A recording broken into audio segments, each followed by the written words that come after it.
You see, something's going to happen. What? What's going to happen? Something wonderful. What? I understand how you feel.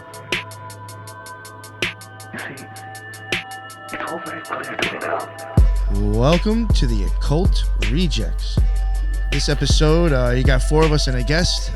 Tonight we got somebody returning. It was a long time ago when they were on. We had King Cthulhu, Evan. He came on. He's one of the numbers guys, and I really like his work. Him and TJ. You know, I've had TJ on multiple times now, Contemporary Problems, and I've been dying to get Evan back on. I really think these two guys right here do great stuff when it comes to Gematria and just playing with numbers, and you know, enough to where they've caught my attention, because I do think, and unfortunate to say, there's a lot of bullshit out there as well. So sometimes it helps, like, dealing with people that actually kind of know what the hell they're doing, and it does actually have an idea of the occult, and maybe even geometry, and just, you know, and other things, which I know they're into other stuff besides numbers. So before we get to the guest, though, I'm going to have all the rejects here plug their own stuff and say what's up. Tonight we got Teresa, the spiritual gangster. What is up, Teresa? Thank you very much for coming on, and let everybody know where they can find your stuff. Sure. Well, thanks for having me. Very pumped. It's always a good time with these guys. So, but yeah, you can find me on the Spiritual Gangsters. You know, it's everywhere. YouTube, all the major places. So, and on X at TS Gangsters Pod, and same on Instagram. Thank you very much. And my boy Headless Giant, what is up, brother? Let everybody know where they can find you, please. How you doing? You can find me on X, making my little usual shit posts and talking about current events and personal interests. And yeah, you can find me there. Also, look on YouTube. I've got lots of episodes you might enjoy as well. So look up the Headless Giant. Thank you. And the Twitter Spaces, my man. Plug it. That's right. Yeah, we got Gurge of Space coming up tomorrow. Look up Future is Ancient hashtag, and we'll be talking Gurge of some more. So I might have to. What time is that at? It's at 1 p.m. local, so it's probably in the middle of the day. So. Oh wow, I might have to try to check that out. Yeah. Awesome. Unfortunately, we're not live, so I guess that doesn't matter for the people listening to this when it comes out. But thank you very much. But yeah, definitely check out his spaces. He does them normally on Friday nights, correct? You said. That is correct. Yes. Yes. Some interesting stuff in there. And TJ, my man, let everybody know where they can find you, please. Yo, what's up? I'm TJ. I'm here to share and, more importantly, learn. You can find all my stuff at Contemporary Problems _ or at Contemporary Problems. You'll search me. I have a podcast. I do Instagram, do all those things. Thank you, sir. Appreciate that. And finally, to the man himself, the guest, King Cthulhu, Evan. What is up? Thank you very much for coming back on. And please let everybody know where they can find your stuff. And then after that, if you don't mind, let the listeners, because there's so many new listeners by the time you've been back on, please let them know kind of like a little bit about yourself, like, and what got you into this, if you don't mind. Thank you. Hey, thank you for having me back on. Of course.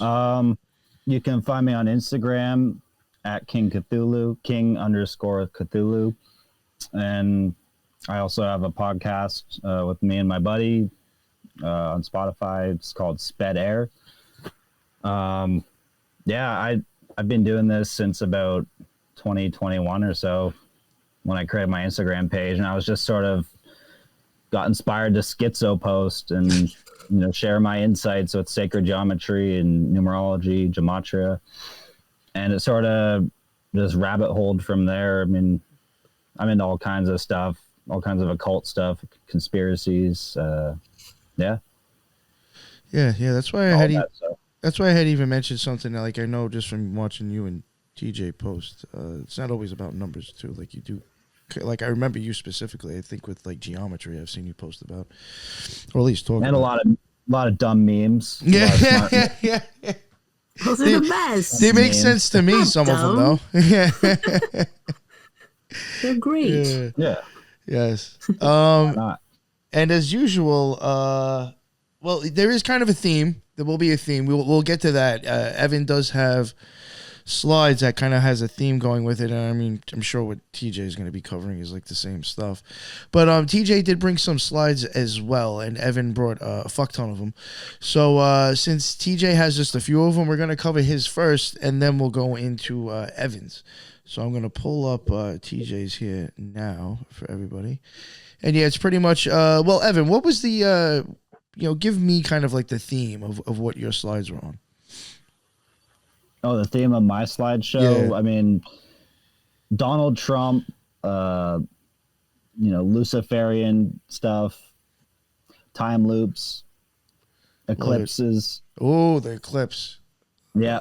Oh, I love that. Big on that stuff lately. Yeah, a bit of everything in there. Awesome. And TJ, so like, and now yours. When we get to yours, what's kind of like the theme maybe with your stuff here? I see the Joker again. I only have 5 slides. I'm mostly just showing, like, I always kind of point out the supposed rituals that are happening or whatever. So just what the pulse I got on, what the symbolic actions of what someone does, or what we see trending on social media, that kind of thing, what the deeper meaning of it is. So this is just kind of showing that.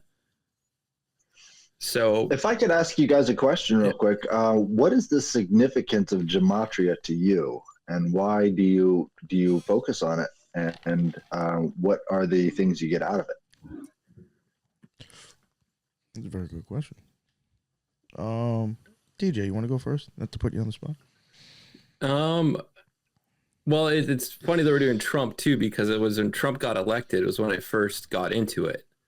The first time he was elected was when I first got into it, and I was like writing it all down. I didn't know that there was calculators. I didn't know any of that. So I like A is 1, B is 2. And I don't know, I've always just had a knack for that and a knack for the wordplay and that kind of thing. Like, I'm very good at Scrabble. I always bring that up, that I'm like crazy good at Scrabble. Like, I play on the app and I have like 400 wins and 10 losses. Like, I'm just like obsessed with the letters and numbers. And I just realized how powerful it is and how much it's being used and all this, that I just see it everywhere. And it's just something that it just naturally always came to me. So it's just something that I've always kind of paid attention to. You know what I ask you, TJ? Have you ever looked into like some of the older people that were like huge into like playing with numbers and stuff to like kind of get ideas of where they were going with it? Have you ever like researched other people that do this? Yeah, like when I got into it, yeah, more so like that kind of thing. And like, I also learned that you could like email these people and or message them and they'll respond. So like when I first got into it, I would like message a numerologist or someone like that and be like, hey, this is what I think I figured out, and this is what I think it means. Like, can you check my work, or like that kind of thing. So I started off doing that, and that really, they guided me in the right direction as far as like numerology and that kind of thing. No, you know what I should do? I should send you some stuff that I have. I'm talking about like motherfuckers that have been dead for like 800 years. You know what I'm saying? Like people who were kind of proposing like numbers and shit like back in the day. I was just wondering if you ever looked into their, some of the people that kind of like known for like really putting this stuff out there to see like what their theories were on it. I was just wondering because, like, if you know what I'm saying, it makes it sound like that you kind of got into this just because it was a natural thing for you. I'm wondering if maybe you went and looked back at someone like the greats that kind of were pushing this stuff. Maybe you might pick something up. Yeah, exactly. So, like for probably 4 years, I didn't know it was called Gematria. It's like A is 1, B is 2, C is 3. Like, yeah, I just I thought that's kind of interesting how you just came up on that stuff on yourself. All right, so now Evan, I guess what kind of got you into this stuff like Headless was asking? What does it do for you? Yeah, kind of similar to TJ, but like with me, it really started. I was seeing the number 1122 over and over and over again back in like 2019, and then that was before I even got into the Gematria side of it. But then eventually, like I found it all, and like I noticed these synchronicities just jumping out at me constantly, and it was like, okay, I'm not looking for these patterns, but they're just appearing to me. You know what I mean? It's like, regardless of whether I'm looking at the clock at a certain time or like, it's like these things are finding me and guiding me in a certain direction. And I sort of like took it as a form of divination, I guess. And yeah, it just sort of reveals these inherent patterns and connections between everything. And it also like it I don't know, it just sort of like that was one of my big introductory routes into the occult, I guess. And it taught me to use my discernment more too, because when you're scrolling through these databases and using the calculator all the time, you can get all kinds of correspondences and patterns that aren't necessarily even really based on any objective truth, but more on your own subjective reality. And I don't know, it just became a fun game for me. And yeah, it's a nice tool. It's like, it's less of my focus these days as it is just like a complementary tool to, confirm a lot of the stuff for me. Like when I'm on like a rabbit hole of research, you know what I mean? See, that is a good thing to add, and I'm kind of glad you kind of threw that in there. And Headless might even agree with this on me. Probably Teresa would too. I will say, like, sometimes I think, like, I wouldn't solely just go on Gematria. You know what I'm saying? I think when the Gematria fits everything else, you have to start being like, what the fuck, that's weird. You know what I'm saying? Like, that's when I really would start to take heed to, like, the shit. Not to knock what you guys do, but, I think even kind of like what Evan just said, sometimes it's good, like, complementary thing to use amongst your deciphering. Which really, it's like, which if you really think about it, that's exactly how it's supposed to be, really. For at least when the older people or the people from hundreds or thousands of years ago, the numbers was like part of like 6 or 7 different ways that everything was like looked at or done when they put it into an emblem or whatever. So it wasn't solely just to be on that, So yeah, it's a good tool to have in your arsenal. Yes, just to understand all that. Yeah, I got that. If I could jump in there real quick, just giving my reason. So I think the reason why Gematria is important is because it's mapping the associations of potential energy. Yes. Right. Like so you've got a lot of different ways that this person can go, and you can kind of judge their intentions and their sort of focus by looking at some of the subconscious factors that may be going on there. And those numbers are embedded in the subconscious mind. I mean, letters and numbers, that's what our entire world is made up out of, especially visually. And so if you're thinking about attention and visual stuff, you got to think about letters and numbers as being like a guidepost for potential energy. Yo, you know what? Yeah. You know what I thought was really weird when I was, I was driving around a lot for like a few weeks. I was doing a couple of things and then moving.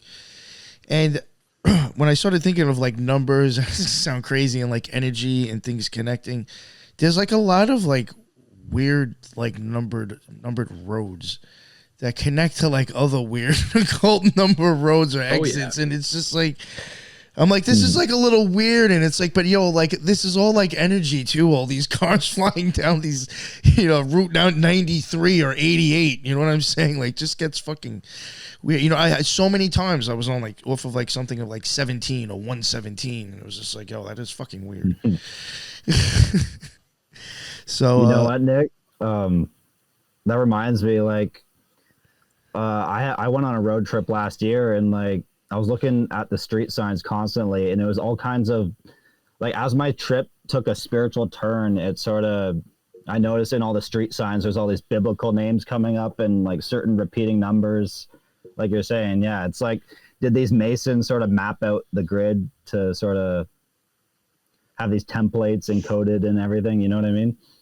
I got a good example. So in the US, the highways are numbered on odds if they're going north and south. They're numbered on evens if they're going east and west.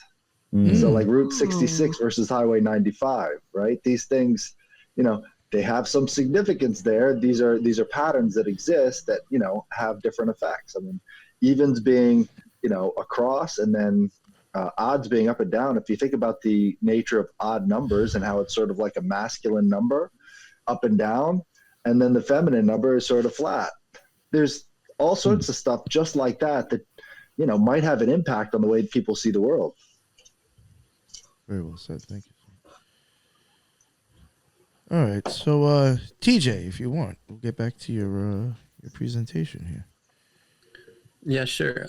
Since we're talking about Trump, I cover this in the episode I do on the Occult Rejects, where I focus on the Joker and the Joker Enigma. And the original card, the Joker card, was called the Trump card, and it originated out of Germany, just like Donald Trump. And right, it's Trump. And then there's literally, you can go to like, I don't know the exact site. It's like buytrumpcards.com or something. And he sells like, you can get these collective cards called Trump cards. And the Joker, you know, like there's the black and white Joker, and then there's the color Joker. And I connect that the black and white one is the Fool, and the colored one is the Magician. And I included some examples where the Joker is holding the staff. And then just take note of the red and yellow as well. And then just funny find, you text 88022 for Trump, and Trump equals 88 and MAGA equals 22. So like clearly they're using it, right? See, like in my opinion though, like that would like those numbers right there, I keep saying, I think like include like the path of Tahuti. You know, going around the sun and coming back, like, or, you know, crossing over and coming back. And that would, to me, that would be the Magician. And the Joker would almost kind of like match the Fool. And like, to me, that's around like where the two would be on the tree of life. Anyway, like, just to me, the symbology kind of matches what I would think about, like Mercury or Tahuti. Or yeah, and Trump is a Gemini, so he will be connected to Mercury a bunch. And then 88 plus 22 equals 110. Elon Musk in Gematria equals 110. Like, you know, it's he's kind of one of his right-hand mans. So like that's a whole thing. And then like on this red and gold that shows up on the right, I have it's called the Red Room. It's in the White House. And it's the MAGA. They originally kept a magpie in this room, and it's the Red Room, and it's red and gold. As we'll see, just a little blurb there, but it was originally used as like a breakfast room or like a music room and stuff. But then it also got used as like a woman's only kind of like sanction in the White House, which fits with the Magi and the Mega, the Magdalene, that whole kind of thing. And yeah, and then the magpie is a black and white bird. When you see one fly, it kind of looks like a parrot. It's very much like symbolically of a parrot too, kind of thing. It's a chatty bird, and it like reflects the Magi as well. So it's like the Magician, the MAGA, the Mega. It's all part of it, and it's all part of this kind of like Joker thing, I think, as well. All right. TJ, I was wondering, like, do you think there's something going on here with like the red and gold? Like red and yellow obviously is orange. Trump is the orange man. Like, orange man, yeah. You think and then Big orange wild is colors. like yeah. the alchemical stage, like in between the citrus and the rubido stage, I guess. Oh, wow. Okay. You think it has anything to do with that? Yes. How much of a role do you think McDonald's is playing in this whole? Oh yeah. Oh, that's Red and basically yellow. that's basically all I'm covering here, and that's why I also wanted to focus on the red and gold. So we'll get there. We can probably go on to the next slide. That was good. Jeez. Because it's MC Donald, Master of Ceremony. Mac, Right? He's the MC Donald, and he's been wearing. I've only noticed him during this whole election run wearing a red or yellow tie as well. Yeah, he used to wear Also, we used to wear a blue tie before, Yeah. and then now it's only red and yellow. And then even in like the McDonald's thing, I would bring up slightly the significance of him wearing an apron for ceremonies. They wear the aprons with the Gmail logo, if you know what I'm talking about. But Yep. yeah, nonetheless. And then so McDonald's, Mickey, and it's Mickey has this matador vibe where it's this black, gold, and red, and then the matadors wear those hats with the Mickey ears. So and then the matadors also usually have a staff or like a short sword or whatever, and it's this red and gold this red and yellow, which is also the color of the magician card, the color of McDonald's. Donald Trump's the Wall Street guy. We have bulls that are traditionally red, yet we have a gold bull as the Wall Street bull. What does McDonald's serve? Cow. And even further on that, I grew up in around farms and farming and that kind of thing. McDonald's would always buy the like old bulls. They bought a lot of old bulls for their meat, like the stuff that like no other farmer or anyone or butcher or anyone would buy. McDonald's would buy that old bulls all the time. So dude, think about the Mithras cult, the slaying of the bull, the beginning of the new age. Yeah. I like that. Do you think this is all also like worshiping the golden calf, the golden bull? Yeah, sort of idolatry thing. Yeah. And then it's like it's called a matador, and mata is like means mother as well. So it's like the matador, the mother door, but mata is also the same pretty much as maga or mega. It's essentially the same kind of thing. So he's got this kind of matador, magician, magi vibe going on here, and it's MC Donald. Or metador, like metaverse. Meta as well. Doesn't meta mean like death in Hebrew or something? And then even further with that, meta is an anagram for meat. Yo, so it's like McDonald's. You know what's interesting? Think about the connection to the Wall Street bull, though. You're slaying the bull, and you're going to get the bear. Right? I mean, they actually use that symbolism, and he's slaying the bull. That's the matador's job. No, mess with the bull, you get the horns, right? Yo, you know what fries equals in Hebrew gematria? You're gonna love this. Mar-a-Lago. Really? Stop. I was like, yo, let me look up fries. Because this guy's always got fries, too. Yeah, and he's always like, McDonald's wasn't just this random thing. Like, he's always pushed it. And he, like, I don't know his whole story with that, but he's always kind of pushed that and Diet Coke and that whole kind of thing. Means Tesla. Big time. Means Tesla in English. It's simple. And vaccine, too. Yeah. And Gemini. Fries of the potato. The potato symbolism, I covered it through like Andrew Tate. He's the tater, and it's like the tater tot.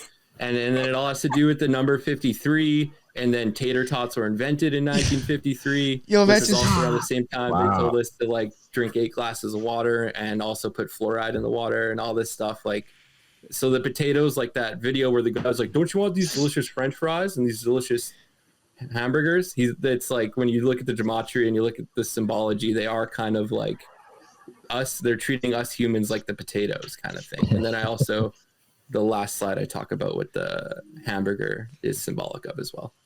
So 1950s was the big polio vaccine push. There we go. Yeah, that too. Yeah. Oh. Yo, it eats Vaccines. fries even Fast equals food. magician too. Fries equals magician in Hebrew. No, in simple in English. That I is kept wild. seeing that picture floating around recently online of the dream team there.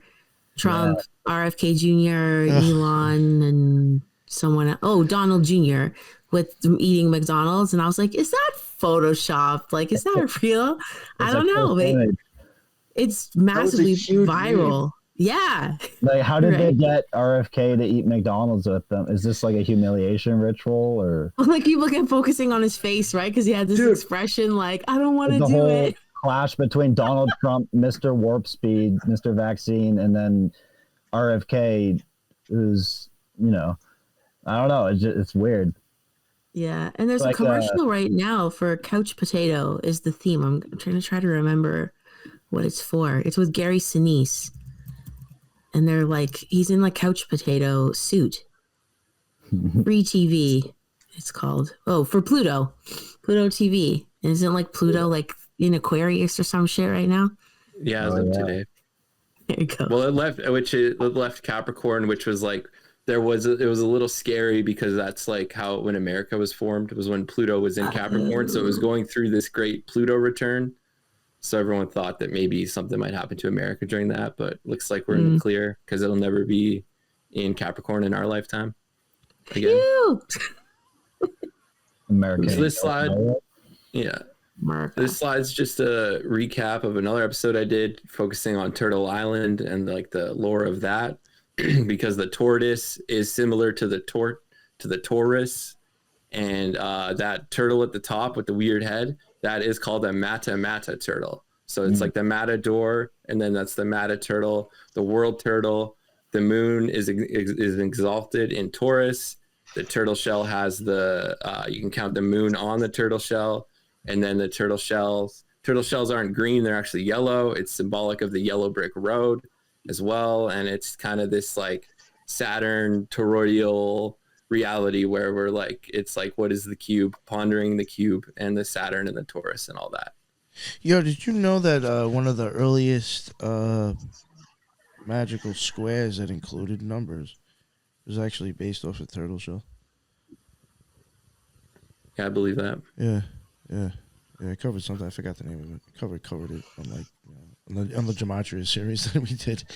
But yeah, I was actually pretty surprised by that. The lore is that it comes from a turtle shell. I think it might have been like the 3x3 for Saturn, something like that, or the 4x4 maybe. I don't know. But yeah, it was supposedly influenced by a turtle shell. All right, go ahead. Yeah, but it's just like the joke I have or whatever. When people ask me, do I think it's round or flat? I think we're on a turtle. I'm down with the turtle Earth lore and that kind of, whether it's symbolic or whether we're on an actual turtle, something. Dude, maybe a bit of both. The Native Americans called North America Turtle Island. Oh yeah, It's a turtle on top of a bigger turtle. yeah. Which again, Turtles that all the leads way me down. to the juice of what I think this ritual was. Ooh. Yeah, you can go to So you take the McDonald's logo, you mirror it, you turn it sideways, you get the CIA like inner Earth diagram with the McDonald's logo. And then you also get like the Mickey Mouse eyes when you put them together as well. And then that's also like the brains of our hemisphere. And it has to do with this, I call it the Nephilim World Order. And I think that his McDonald's thing was this Nephilim World Order ritual, because it's Ronald McDonald and then it's MC Donald, Master of Ceremony McDonald's, doing this kind of clown Nephilim thing, because the Nephilim clowns are in the underworld, just like I have it there. And then it's like, did they look like clowns? That'll kind of thing. And then I noticed when we had Evan slides up that he covered 133. MC 13 and 3 is 133. So we add to that, and that government equals 133. It kind of fits when you think about the history of clowns. They were kind of an invention of the Freemasons. Yeah, Shriners. Yeah. Mm-hmm. Well, no, in the circus, the clowns actually came in about the time that the Freemasons started, and the guy who authored that character, because they would have repeating characters in medieval plays, right? And so the clown came in as one of these repeating characters at a date like somewhere around the 1300s, but it was in direct connection to like the Freemasons or the Templars. Really? So, yeah. So it's kind of strange that it would just be inserted like that. Weird. Interesting. You know what this reminds me of too? Like the double arches, the two hemispheres. It's like all this trauma-based mind control comes down to keeping you from learning how to make your two hemispheres work together properly. The brainwave entrainment, hemisync. Yeah, exactly. Keep you from seeing reality for what it is. Well, and a lot of lately there's a lot of Cancer symbolism in 96, 69. It's the top of the keystone of the arch as well, right? Yeah, Golden yeah. arches. And then to even connect the clowns to the matador and everything at the rodeo, the rodeo's version of the matador is called the rodeo clown. And they distract the bull. That's their whole deal. And then even with that too, with the meat and the slaughterhouse, slaughter has the word laughter in it. So it's laughters, right? So it's like, it's this subconscious programming where we're like, oh, it just goes to the slaughterhouse. Ha ha ha. and it's like the carnivorous, the carnival, that whole kind of thing. Carnivorous is also an anagram for the coronavirus. I don't know if you say that or not, but those are complete word, letter for letter anagrams. Oh, wow. And then, I think the hamburger also symbolically is kind of showing some sort of Saturn, or again, that Middle Earth. That's why I have like a little drawing I did with like my mouse or whatever. But Saturn matches with hamburger in Gematria, and then cheeseburger matches with gravity. So I call it the like hamburger gravity. That's wild. And then just some matches. Gravity matches with circus. We have radius. Like secrets, the deceived. And then the 981 I've covered on past episodes before too, but 9.81 meters per second squared is gravity speed. So we have root of all evil, the Wall Street Journal, and then the whole section with the purple war chess move. 14 days is relevant because Trump is born on June 14th. June in reduction equals 14 as well. So he's kind of born on this 1414 code. And then 14 days is also going from new moon to full moon, or whatever. It's half a moon cycle. So it's like you turn into the monster on the full moon, that whole kind of thing. There's some pretty crazy ones. And then on the right, we have Saturn's gravity is 10.44 meters per second. And then in the 1044, we got New World Order, Supreme Court, currency reset, number of the beast, President Joe Biden, right? The tribulation, want to play a game, secret societies, American president. And so that's why I call it the Nephilim world order, because it's all this kind of like that fast food and the hamburger and all this is like it's this some sort of gravity to the underworld kind of weird ritual going on. Wow. So you're telling me a cheeseburger is a map of our reality? This is crazy. Well, it's same with like a pizza. A pizza is the flat Earth with the ice. The crust would be the ice wall, and then it even has the like little table in the middle, which would also kind of be the octopus, because a pizza sliced into 8 slices. So it's got that octopi going on there. Pizza pie. I like that. Bugged out. Oh, that's deep. Bugged out. Something that I saw, a few months ago, and probably kind of been going on about it a little bit. So bear with me when I get into it again. But this is why I even tell people to always, like, when I talk about the eyeball stuff, always try to find different ways or angles to look at these parts, because you'll sometimes be surprised at the things you'll find.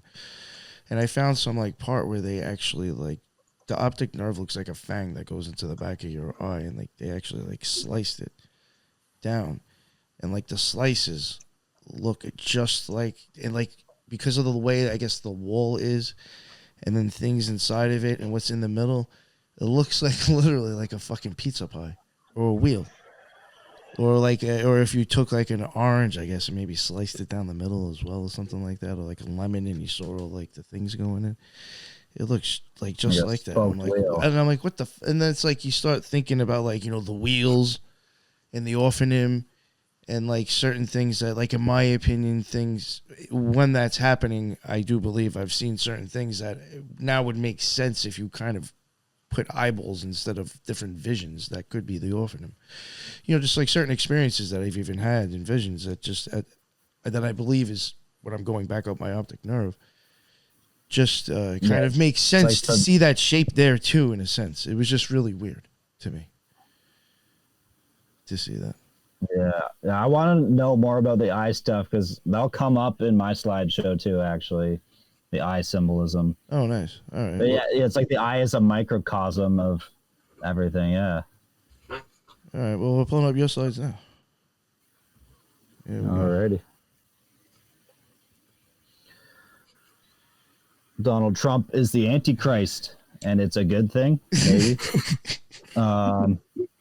So, I mean, I've sort of just been playing with this idea. I mean, I'm not super well versed on biblical stuff, but like, if the Antichrist is here, then doesn't that mean we're one step closer to having Christ on earth? the second coming, something like that. Yep. Said, yeah. So that's sort of one of the themes I've been going with. So yeah, Trump. I mean, yeah, there's a lot of memes about him. A lot of. I feel like one of the things that's interesting about Trump is that like he himself as the person doesn't really fit the archetype that people have created around him. You know what I mean? Like a lot of people want him to be this like Luciferian savior type, and that's sort of what he's become. And I don't know if that's actually what he really is as a person. I mean, he's just another politician dude. But I don't know, maybe he could make some change. Maybe he already has, right? Like his previous presidency and this one now, it's all sort of shedding light on the nature of the system and exposing the fraud that is democracy and making people think twice about politics. And I think that's a good thing. I like here Donald Trump, the Phoenix Devil, sort of goes with some of the archetypes we're working with here. This Great Reset. Mercury, Lucifer. We'll go into some of that. Let's just start with some codes, I guess. Yeah. So, yeah, I mean, I guess I just started by looking at a bunch of basic codes surrounding Trump, and like, like one glance, you'll see how coded he is in this matrix. It's like everything is kind of crazy, actually. Like Donald J. Trump matches with The Art of the Deal, the book he wrote, which is pretty crazy on its own and stuff like that. Trump Vance matches with James David Vance, matches with rigged election, matches with White House, government. And that 133, it's sort of a code signaling to like the idea of a false reality and a simulation. You can see it in there. 133 equals everything, equals a bunch of stuff related to that idea of like living in a computer simulation. But yeah, I'm sort of concerned with these ideas of like the false messiah who he rises up to make a change, but then basically becomes that which he sought to destroy, which is sort of the theme of Paul Atreides in the movie Dune. And I think there's a reason why like all that is being timed up with like the modern political cycles. You know, the Dune Part 2 just came out earlier this year, and a lot of the symbolism in that sort of lines up. They have a new show. They have a new show of Dune on HBO Max as well. So you're spot on. Oh, yeah. Spot everything. Yeah. Yeah, I gotta look into that. I heard they're gonna make like a Dune Messiah movie too, a third one. So yeah, Don J. Trump matches with Dark Monarchy, matches with John F. Kennedy, matches with the Great Beast, the Black Knight. He's like this Dark Knight character, right? This Luciferian archetype. Paul Atreides. Well, for a long time, you got to actually look at the God Emperor. It's not Paul Atreides, right? What they're going for is the God Emperor archetype. Right. That's the man mixed with the giant sandworm. Yeah. Yeah, so he sees all possible futures. So it's back to that sort of time travel angle again. Yeah. Like, I want to get to the bottom of this Trump time travel enigma once and for all, to be honest, because like, I feel like everyone is still talking about that. The 88 codes, the Back to the Future stuff. We'll get into that. I think time travel goes along with magic, though. I still think like that would be part of like Tahuti's path would actually be time travel. Yeah, as silly as that sounds. And like space-time manipulation. I think that's more what the 88 represents in a broad sense. Like it's space and time. Mercury, right? Like 88 orbit. Mercury is the messenger. There's 88 constellations. Right. 88 keys on a piano. Yeah. You know, something I had also mentioned about Trump a while ago, or I guess, I mean, it was synonymous with Trump, but I was saying before when I thought that, you know, during the end of his presidency, when the left was getting crazy, I kind of felt like that was like the Scarlet Whore kind of like imploding in on herself, and I said that I thought the pendulum would swing back to like the beast in a sense.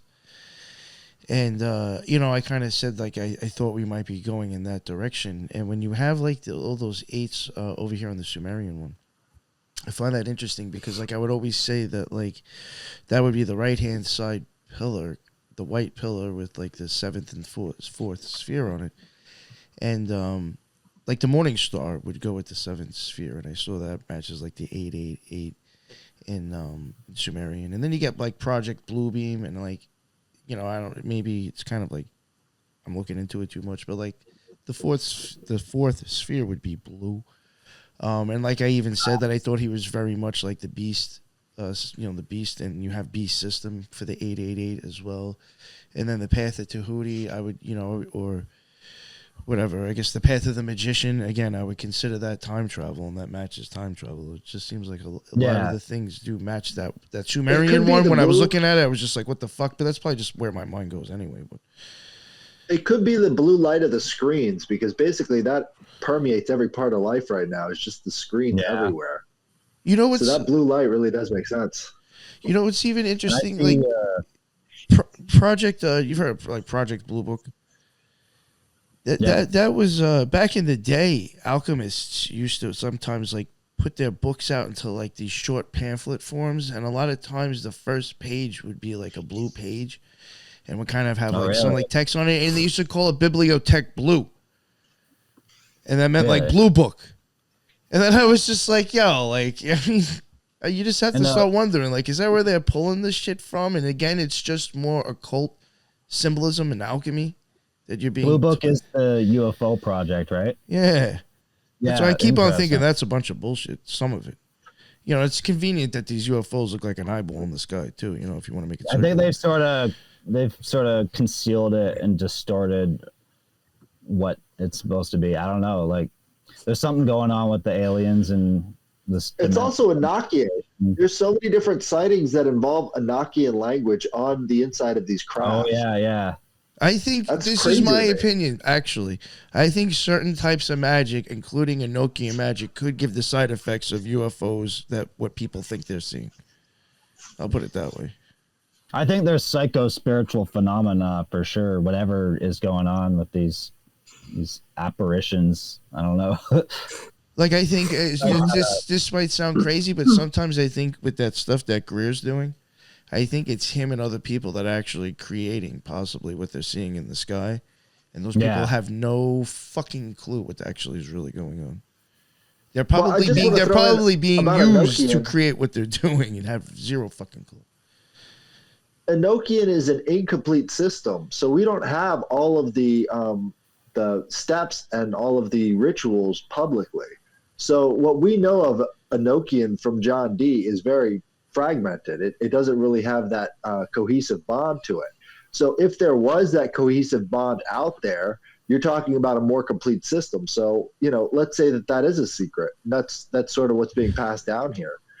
Like Enochian is a very powerful system from what I've looked into. And that is a system actually geared towards the end of the world. And if you know about John D, that's the whole thing became apocalyptic. I think it's a very precise map. I want to look more into all that stuff. Trump. John D's plans are definitely a big part of this, like, unfolding in America and the New World Order. Yeah, big time. Well, like Trump established the Space Force? Is that what he calls it? Oh yeah. Yeah, he's like big in the alien stuff, right? Like the Guardians seems to be. Absolutely. Yeah. Well, and even like, aren't they pushing that stuff again? Aren't they pushing that shit again now too? Yeah, they're pushing it hard, right? And then the whole like UAP hearings, that whistleblower that came out, Grush or whatever his name was. Nothing ever happened. Talking about it. Nothing ever happened, but that's like Ted Cruz coming out and saying something for 20 back years. up again. Starting back up. Yeah. Right. Yeah. I don't know. And even like Enochian magic or whatever, but like going back to like Enoch, that's where like you get the story of the fallen angels and the Nephilim. Right. So this just goes all back to like the same origins all the time. Well, I mean, Enochian is all about the angels, so why wouldn't they be the fallen angels? It could be. Doesn't Yeah. doesn't specify which angels. Do you know about the connection between John D and what we hold in our hands every day? Nah, the He black had, visions, he had a black mirror from Mexico that he would have Edward Kelly do his scrying into. And the god of the black mirror in the Aztec culture is Tezcatlipoca. And he represents the smoky mirror that you see the future in. And if you think about it, that Tezcatlipoca idea couldn't be any more cell phony if you try, you know? I mean, it's the smoky mirror. You're not getting a full picture of the thing. And so I do see a lot of crossovers between some of the darker corners of the internet and this Tezcatlipoca character, especially with all the human sacrifice that was going on back then.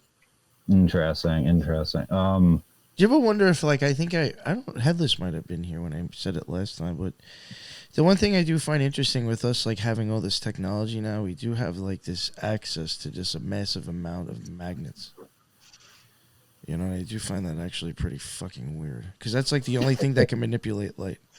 And it's like, we fucking using it constantly. That is kind of like, it's all, I don't know. It's almost like, are we, like, Luciferic magicians just fucking already because of the fucking toys we play with? We're all initiated and we didn't need to. I mean, like, even the way I make this Our show, magnet's it's like magic. it's like magic. I'm sucking light into my hard drive and then fucking spitting it back Magnets, out. how do they work? Yeah, right?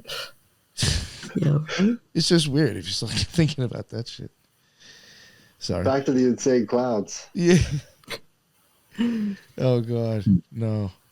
All right, go ahead. I'm sorry. I hijacked the show. Go ahead, Evan. That's fucking great. It's your show, but it's okay. That's fucking great.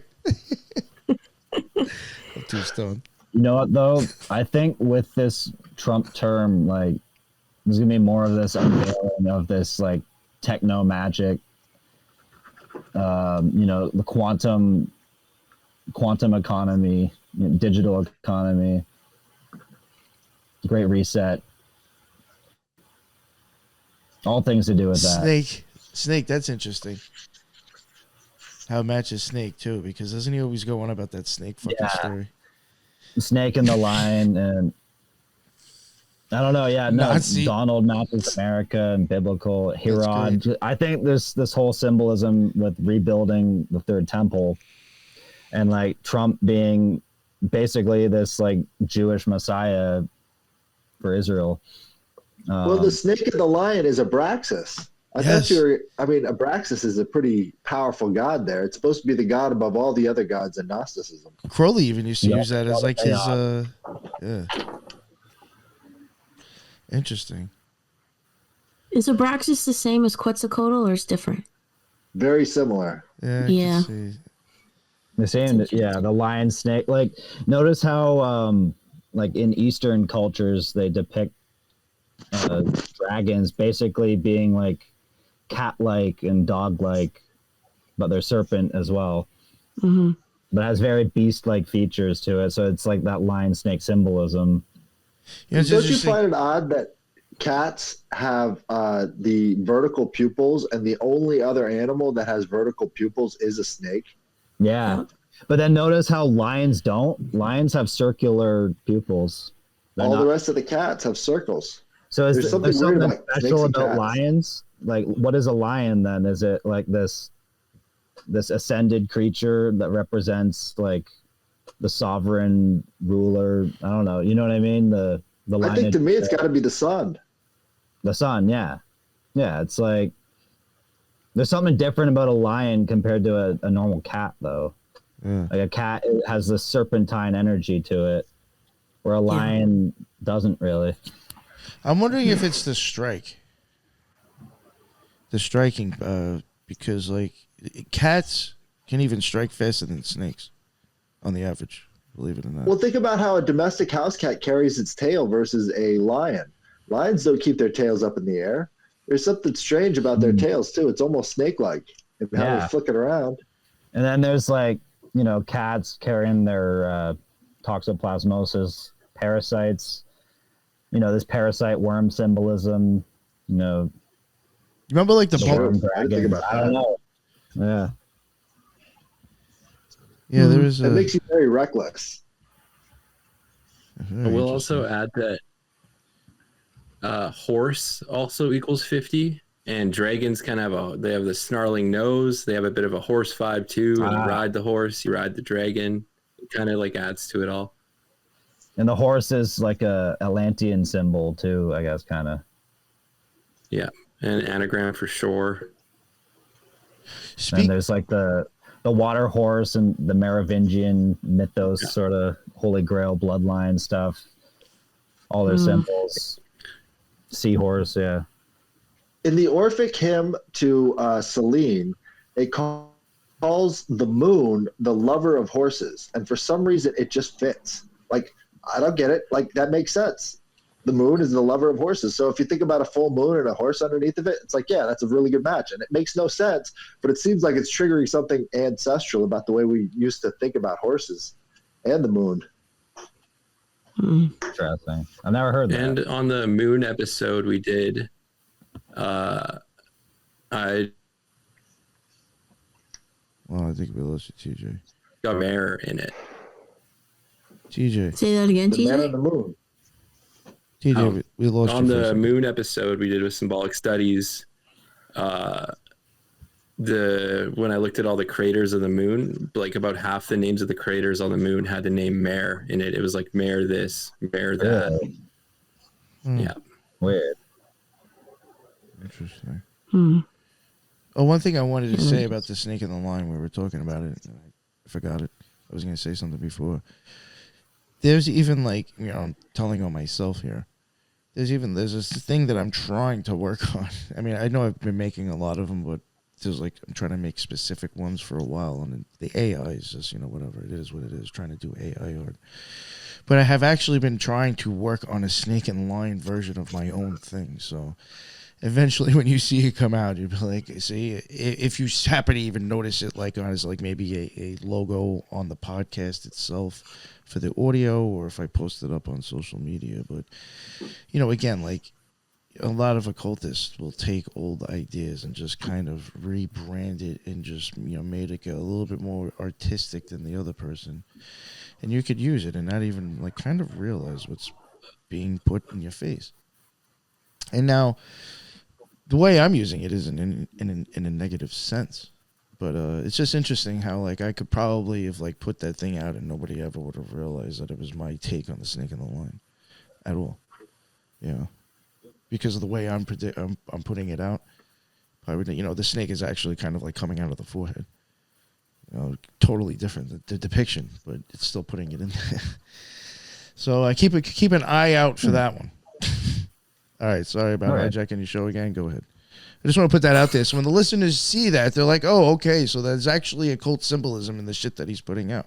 Because any of the art that I put out, there's major occult symbolism in there. So if any of the listeners would like to ask, "What the fuck does it mean?" hit me up. All right, go ahead.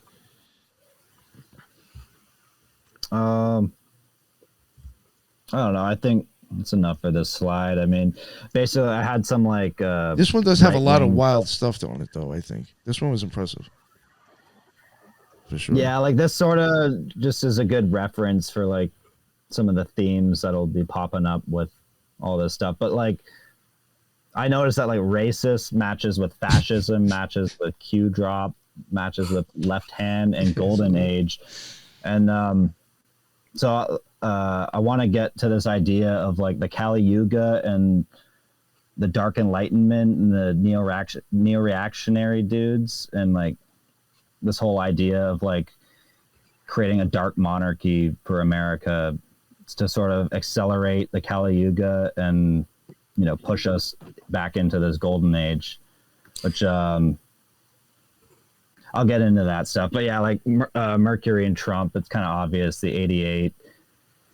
And yeah, this like sort of Luciferian type Lightbringer energy to him, Yes. Yeah, Mithras, the god of contracts. Well, Mithras.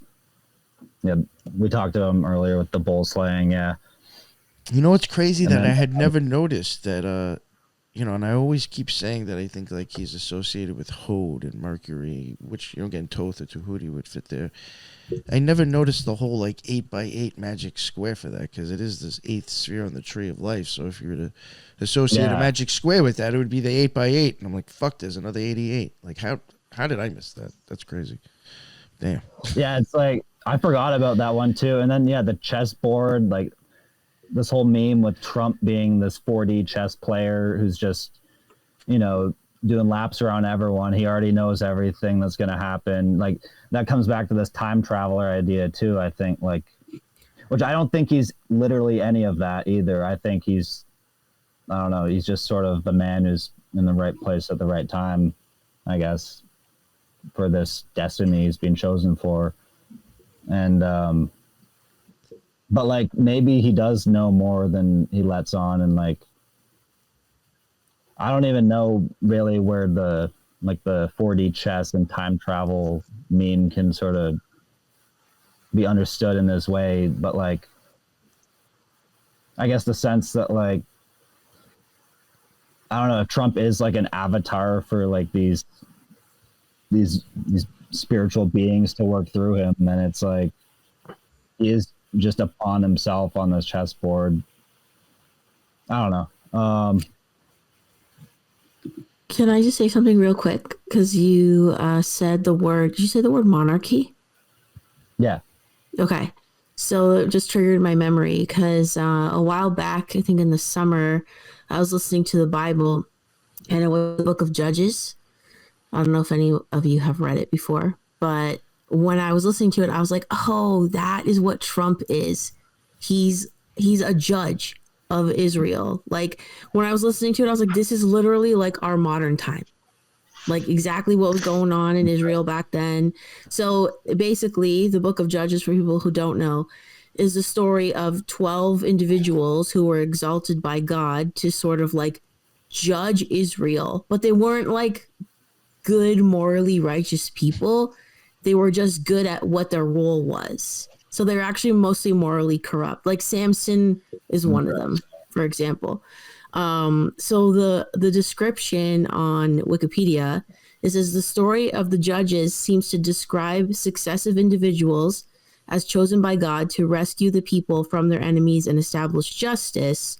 Basically, they served as military leaders of the tribes of Israel in times of crisis in the period before the monarchy was established. And we keep talking about Trump as the last president, right? Yeah. There's going to be no more elections, right? Like the way elections now is not going to happen anymore, this sort of thing. So I'm wondering, like, is this just like history repeating? And he has such a strong tie to Israel too, right? Yeah. Like, oh yeah, big time. I don't know. I like that too. Go ahead. Sorry, what were you going to say? I was just going to point out that the 8 Trump equals 88. This is the big number. 88, it looks like a butterfly. Monarch, but Monarch. Oh yeah. Monarch butterfly, really good. Yeah. The butterfly effect. Yeah. So I love that effect. One more. Yeah. So basically, his role, if it's to follow what the judges did, secure rest in the land and promote obedience to the covenant, which we do see that already. Sort of like panders to the Christians and the Catholics, especially in this election. Christian traditionalist movement. Yeah. And all of a sudden, the idea that he's like this, he's kind of like a bad dude who's been chosen to restore justice in some way. And like, it's like that's Lucifer. He's this fallen figure who's basically evil, but for the right reasons, like evil for the sake of good. Or like one of these judges, right? So sort of similar. And that is what like evil's role is. Like Lucifer's role, sort of in a messed up, twisted way, is to push us back to obedience. Like you can only know to do good because you've been, you've seen bad, and you're like, oh, I choose this way, right? Yeah, it helps correct us and restore our path. Yeah, exactly. The adversary. Yeah. Mm-hmm. I think that's one of the main parts of this whole symbolism here. Yeah. Mm-hmm. Yeah. And I like that with this idea that he's going to become this dark monarch of America. And like, this will sort of save America, but I also kind of think it's like the end of America and the beginning of something bigger too, I guess. Like, I don't really know. I mean, I don't know if these biblical prophecies are all coming true. Like, Israel's going to get what they want and they're going to rebuild their third temple, and then, I don't know, peace on earth will happen after the world's fully engulfed by darkness or something. I don't really know, but then Christ will return. I'm not exactly like a traditional Christian fundamentalist, but I think there's obviously truth in the Bible. And, yeah, I don't know. Because time will tell. But like, I don't know, some of these like Kali Yuga dark MAGA dudes, it's sort of like leaning into the left-hand path side of things to, like, for the sake of good, to accelerate humanity through this dark age and back into the golden age. Let's get through this Kali Yuga. Yeah, let's see. Yeah, just more 88 codes. I thought it was interesting. Trump equals 88, which matches with Orange Man, matches with Epstein. I mean, that's like been a big figure since 2016, and yeah. I'd also add that Great Awakening. Jeffrey Epstein's birthday is January 20th, which is Inauguration Day. So he was big in he was a trending name and face in 2020, and then again in like the start of 2024. So it's like both in the election years. Of course. Yeah. And like, he seems like an instrumental figure. Like, he's one of these horrible dudes that obviously played a part in the Great Awakening. It's like his downfall is what woke a lot of people up to the nature of the system, I think. And also interesting, I thought it's weird that Trump matches with Vladimir and matches with Tartaria. And, you know, obviously all the Russia connections are obvious. But then, I don't know, I think the Tartaria stuff really sort of surfaced during the Trump administration and after. Because I feel like no one was really talking about that stuff before, or at least, I mean, not that I was aware of. I wasn't really into any of that back then, but it seems like I wonder if it's Russian propaganda that's part of this, like this idea of this golden age civilization that existed that somehow stems out of this Russian empire called Tartaria. But then there's like all these like mud flood reset narratives going on with all these, you know, great architectures in America, old America, you know, the old world. And then that sort of leans back into this like Kali Yuga idea that we came from this more ascended state and we've had a downfall into a dark age and we must return, you know, turning back the wheel of time, all that symbolism. Also here, I thought this was weird too. So red MAGA hat equals 78, which equals Drumpf, which equals Tucker, equals Robert, equals Kennedy, and then it equals left eye as well. The left eye is the left-hand path, and, you know, Horus and the moon. But then also there's like the whole Vril worm left eye meme, all that symbolism where all these celebrities have the black eye, the left eye, and like people like Donald Marshall, I don't know if you know who that is. He talks about the Vril worms going in through the left eye and attaching to the optic nerve and taking control of your brain. And well, there actually are parasites that go in through your eye, and like in Africa and stuff. But get this, Robert Kennedy has a fucking worm in his head. Yeah. What? Is going on with that? He's got a worm that's in his brain. Like, I forget exactly what's going on with it, but yeah, it's like these codes is so lined up. It's perfect. It's like, there's 78 cards in a tarot deck. Oh, of course. How could I forget? The completion of the cycle. And there's 118 elements on the periodic table. Of course, the Matrix. The Great Reset, the end of the cycle. Guy Fawkes I threw in there too, because obviously the election happened on Guy Fawkes this year. Guy Fawkes Day. And also this year's Epstein, P. Diddy, his birthday is November 4th, which is almost election day. Oh, really? Yeah, I just looked it up. Interesting. Sounds like he's the trafficker of the election cycle, basically. I think I'm gonna get into it more with like the time travel, time loop stuff, but like late October, early November seems to be like obviously when the veil is thin and there's all these rituals happening, but like seems like maybe like space-time manipulation is more, I don't know, it's easier then, I guess, because the veil is thin. I don't know. I don't really not understand that stuff. Let's see what we got here. More of this Kali Yuga stuff. The swastika, the 88 are obviously far-right symbols, Nazi symbols. But they also represent like the turning of the wheel of time and the 4 phases, the 4 yugas. Black Sun, Black Star matches with Kali Yuga, matches with far right, matches with Vrilya, just the name of those subterranean lizard people in the one book, Vril, the Power of the Coming Race, which inspired all that Nazi occult stuff. Thought that was interesting. Shamir too. That was Solomon's worm that he used to like burrow through like stone and iron and stuff to make the temple. So more of this worm symbolism and the building of the temple. Couldn't leave that out. And that matches with Brandon, Baron, Hermes, SpaceX, Mar-a-Lago, Barack Obama, Nick Land. Well, that's the acceleration aspect of it. Nick Land is a philosopher dude who sort of popularized the acceleration, neo-reactionary, dark enlightenment idea, which sort of we're seeing the aftermath of all this. And there's cringe Elon with his battle cry. Rar. I don't know what to think of it.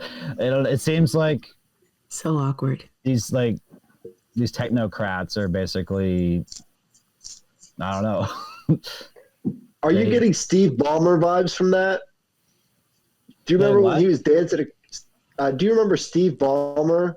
He was the CEO for Microsoft after Bill Gates. There's this really cringe video of him dancing across the stage and trying to pump up the crowd, and nobody was into it. Oh, like all of them? Like it was like Bill Gates and him, and they were just like awkwardly like white man dancing. Like it's so bad. It seems like this is sort of an extension of that whole cringe sort of tech enthusiasm. Interesting too, the swastika thing. There's in the news right now like a bunch of red swastikas on display in Columbus, Ohio. People are like marching through with flags. Really? I don't know what's up with Ohio, but somebody sent me that actually because they brought it up, I think, on a show, and then they actually sent me like the video like the next day, and I was like, holy fuck, that's who knows if it's staged or not. Are the kids still saying this is like the CEO of Ohio? Is that still slang? Oh yeah, Ohio's a thing with Ohio's like a big name. Yeah, Gen Z and Generation Alpha. It's a big thing. Right. Yeah. Ohio Riz. I'm trying to Sigma skibbity toilet. Yeah. There's like Ohio. You look at it. It's OHIO. You take the high out of that, and then you have the O making the 8, but the high that is the abbreviation for Hawaii, and Hawaii had its disaster on August 8th, 8/8, and then it was like Ohio had its events with the trains and all that leading up to that, so it was like that was the main event, and then the next main event was the fires in Hawaii on 8/8. Well, and also 8/8 is code for HH, which is code for Heil you know who. Yeah. Right? And Hulk Hogan. There's that. Plus swastikas. I don't know. the Ohio derailment was in East Palestine, right? Yeah. Yeah. Oh, Yeah. that's right. It all comes together. Yeah, it's God, weird. yeah. It's really Motherfuckers weird. dying. And then I got one more bringing it This together realm is with so the fucking weird. 56 because 56 is kind of a Venus code as well. The Right. 56th prime number is 263. Venus is visible in the sky 263 days out of the year. It also, its orbit has this 5 and 6 thing going on where it creates the flower. I don't know if you see that, but Right. it has to do with the 5 and the 6.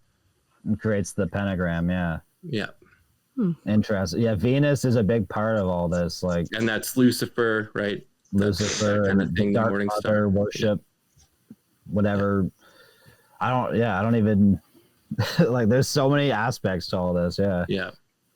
But yeah, the 5-6 in Isis is 56. And yeah, Isis is SS, right? And that's the turning of the cycles, sine wave. Yeah, like you mentioned earlier, TJ, Elon Musk equals 110, which matches with 911 and matches with Donnie Darko. And that's another big code in all this, big part of this equation. I'll get to that after. But yeah, pole shift, yeah. Shifting of the polarities, union of opposites. It's all some alchemical stuff happening. I did want to add in there that can you just go back one more slide? Yep. 68 does equal Bowman for your eye, and 56 is the cornea also for your eyeball in simple. And 110 equals something too, but I can't remember. I think immaculate or something. Like 3 out of these 4 actually match eyeball parts. I just wanted to mention Really? that. Yeah. King I could Charles was also almost bet my life on it. King Charles was also made king on May 6th, 5-6. Really? 6, yeah. Okay. I go ahead. So. And I feel like, like Trump and Charles are obviously both like these symbolic monarchs in a way, I guess. And like there's all the Baphomet stuff with King Charles. Yeah, let's see. Sorry about What that. we got here. Antichrist codes. So yeah, Antichrist equals Revelation, and it equals Don Trump, and Ukraine war, and Pepe the Frog, and Second Coming.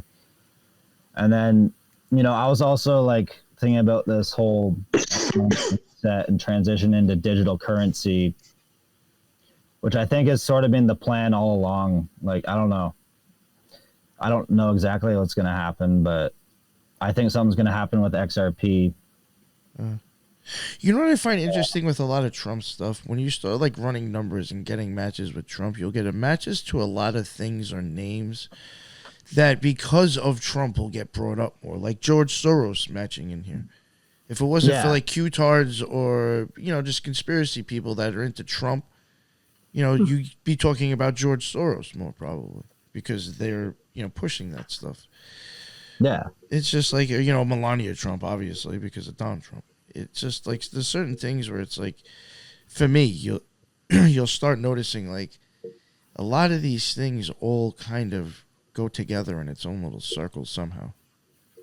Yes. Yeah, and it's like if you ever use like the Gematrix database, it's like these people, I don't know, like some of these entries have thousands and thousands of searches, and it's all like they're all sort of connected through these conspiracy rabbit holes. Yeah, you'll see like so many like, things that it's like, what's the odds of that? And it's like they're we just just see them connected. pop up.